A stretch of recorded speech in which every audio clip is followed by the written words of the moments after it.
theme, since we're going to go on that route, the House has proposed a bill. You want to know what it's called, Mike? It's called at this point, it should just be called the "We're Gonna Fuck You in the Ass" Act. It's called the HEROES Act. We're starting to see the outlines of the damage they have caused so far. A recent working paper released by the Becker-Friedman Institute at the University of Chicago concludes that out of at least 33 million American jobs that have disappeared recently, more than 40% of them will be gone forever. Those jobs will never come back, even once all government restrictions are lifted.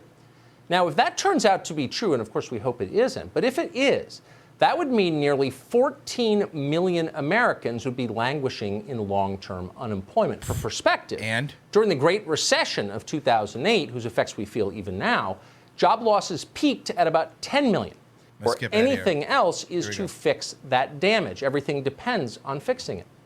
So that's the sad backdrop to the House of Representatives' new 1,800-page coronavirus relief bill.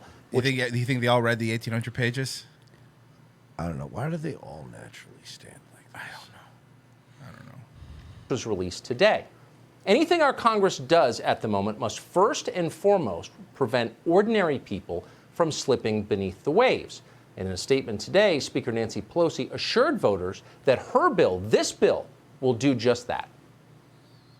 We can all agree that we must open our economy as quickly as we can, but we must do so based. She looks and sounds like a person who is dedicating every fiber of their power and being into simply staying alive. Oh, yeah. That's all her energy. Right?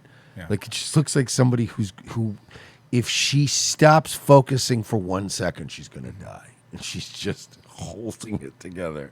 Based on science and data. And we must do so in a way that reaches all Americans in a way that addresses the disparities we have seen so that we can assess the full extent of the coronavirus and defeat it. We all know that we must put more money in the pockets of the American people. This is not only necessary for their survival, but it is also a stimulus to the economy. Okay, cool. Direct So what are we going to payments, do? unemployment insurance, rental and mortgage Nice, help, nice, and okay. food and student loan assistance, among other things, are essential to relieve We have to borrow that money from China, by the way. the fear that many families are facing. Among other things, Speaker Pelosi just said. What are those things? Well, the first thing to know about this bill is that it's big, maybe the biggest piece of legislation ever proposed in U.S. history. It's even bigger than the boats. It's bigger than the boats, I said. It's so big. It's like two boats with a bigger boat tying the boats together. The estimated price tag for everything in this bill is $3 trillion. I have that on me. Yeah, what are you talking about? That's close to 90% of the nation's entire annual tax revenue. And keep in mind, that comes close on the heels of the last coronavirus relief bill that cost about $2 trillion. And of course, our usual annual spending is still there. It hasn't disappeared. So altogether, that's an awful lot of expenses, and every single new dollar will have to be borrowed because there aren't any left.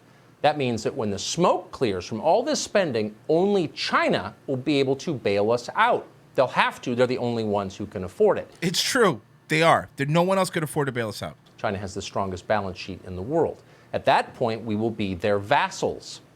So is it worth... You said assholes wrong, Tucker. Worth it? What will we get in return for doing that? Nice. Well, Get we ready. spent all day reading Pelosi's bill to find out. Too few did that. We did. And here's what we found. First and most glaringly, with more than 30 million Americans out of work, really the last thing we need is more illegal low-wage labor from abroad.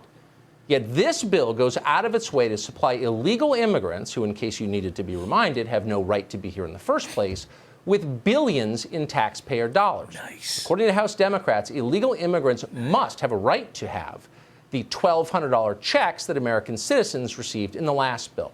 Nice. Nice. Very nice. Awesome. So far off to a good start? Very cool. They would also receive the same direct payments as American citizens going forward. So, in effect, it's a huge payoff to the Democratic Party's most cherished constituency, a group that's not even allowed to be here. And then it goes on from there. The bill contains an amnesty provision. Nice. For the duration of the coronavirus crisis, Nice. That's something I'd like to see extended a very long time, all illegal immigrants employed in so-called essential services would be shielded from deportation. Nice. so far, so good. It's not like other people are looking for jobs right now. You know, American citizens that would happily take their jobs. Yeah, Mike, what's wrong? You don't like this? Happy birthday. What are we doing? Burning the country to the ground. It's like I feel like I'm at a job meeting, and Yeah. I'm just like, you're like, I'm sorry, but what are we doing? We're just torching the company, right? Is that what we're doing? Because just say we're doing that. Yeah. Just say we're torching this place. And their employers would be shielded too. People who hire illegal aliens could not be prosecuted. Not everything the government does is sinister. Now, don't be fooled. This is not about protecting physicians who are critical to providing medical care to the rest of us. Current essential workers, as they are defined in this bill, is in fact an enormous category that spans almost every part of the American economy. It includes employees in food services, laundry, waste management, childcare, agriculture, transportation, restaurants, as well as any retail worker in America who works at a location that sells food or beverages. This is a blanket amnesty for virtually every illegal alien who has already taken an American job. And once this amnesty is granted, it will never be taken away. Bet on that no matter what they tell you. Anyone who lives in Washington can confirm that. Once passed, it's not going away. Yep, because then they'll argue, well, we've already given it to these people. They've they rely on this. Yeah, you can't take a treat away from you. You cannot give a kid a treat. You can't take a treat you already gave to a kid back. You can't. And at that point, there will be no more debate about illegal immigration. The issue will be settled permanently, and Democrats will win every presidential election for the rest of your life, the rest of your children's lives, the rest of your grandchildren's lives. That's the point of this. But the bill keeps going from there. The bill would automatically extend current guest worker visas while raising the ceiling for additional ones. Remember when Trump was like, I'm sending it down. Nobody's coming in. Executive order. No illegals. Borders shut down. Democrats have called this bill the HEROES Act.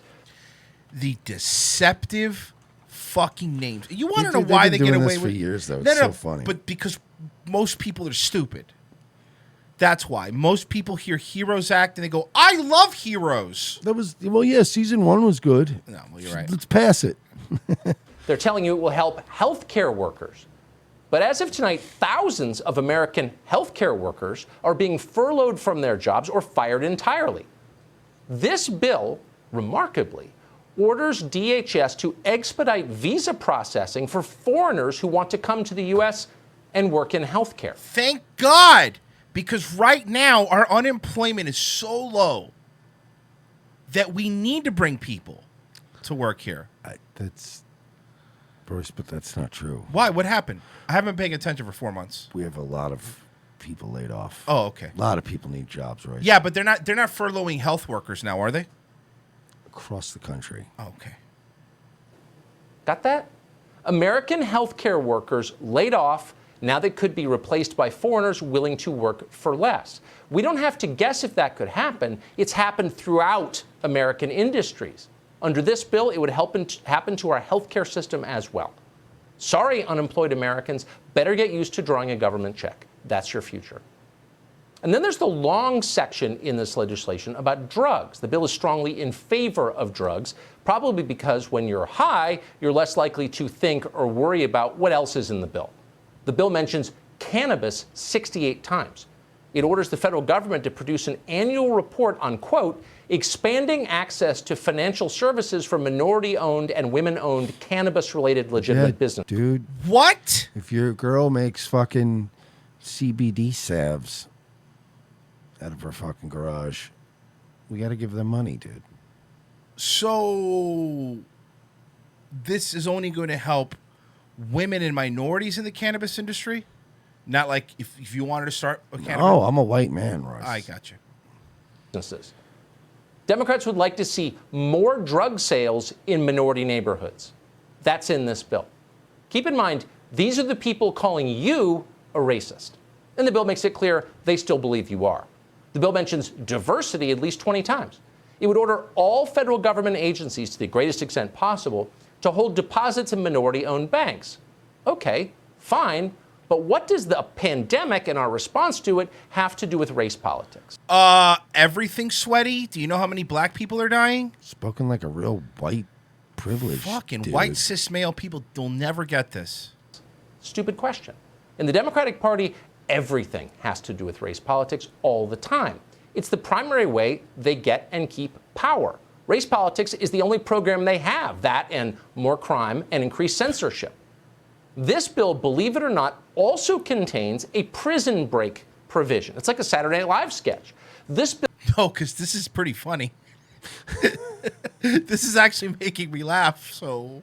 would order the release of every federal prisoner who has asthma, diabetes, or is over 50 years of age, unless the Bureau of Prisons affirmatively proves the inmate in question is likely to commit violence against a specific person. Not in general, against a specific person.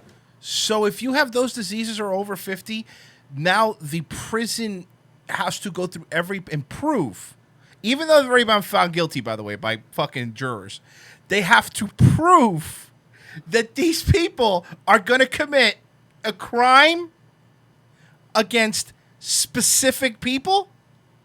Yeah. Okay. I mean, but luckily, they'll be able to figure that out easily because we'll all have trackers in our phones. You're right. And we'll have to sign in at restaurants. Not everything the government does is a sinister plot. Yeah, guys, come on, grow There's up. the censorship part, and it's part of a growing and ominous theme in that direction, a theme that will prevent you from saying or believing what you like. This bill directs $1 million to the National Science Foundation to study coronavirus, quote, misinformation, which shouldn't be allowed. In other words, shut up and stop disagreeing with our pronouncements. That's not allowed. Take another hit on your government-sponsored dab pen and submit. That's the message that it sends. But for the favored few, the Democratic Party's donor class, the bill is far more gentle and soothing. In fact, it's a payday. This bill would repeal the cap on state and local tax deductions. Wait, whoa. What? I didn't see this whole video. It would do what? Tax incentives and tax breaks are overrated, Royce. Would help, almost exclusively help, high-income neighborhoods in overtaxed blue states. Why is that significant? Because that's the beating heart of the Democratic electorate. This is a payoff to them. Amazingly, and you can't make this up, this bill, the HEROES Act, would also help a very different kind of hero. It would make lobbying shops in Washington, D.C. eligible for small business loans from the federal government.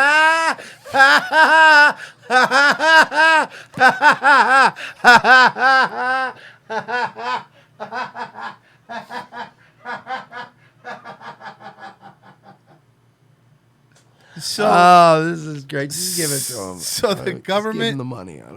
This government would give money to lobbyists, so then the lobbyists could give that money Royce, back to the people in the government. I don't know if you know how hard the lobbying industry has been hit. I don't care, first off, but even if it was, but it wasn't. But I don't care, even if it was. What's the matter, Royce? This is fucking insane. In this bill, lobbyists are heroes. You can't leave them out. Who wrote this thing? Probably not scientists. Lobbyists and ideologues wrote it. The same people who control the Democratic Party. The same people who badly want to control this country. You guys feel good about this? What's the matter, Royce? Racist against lobbyists? Well, I can't say that because it would be anti-Semitic. And I definitely don't want to do that. It's the last thing I ever want. Royce really just doesn't care about the little guy.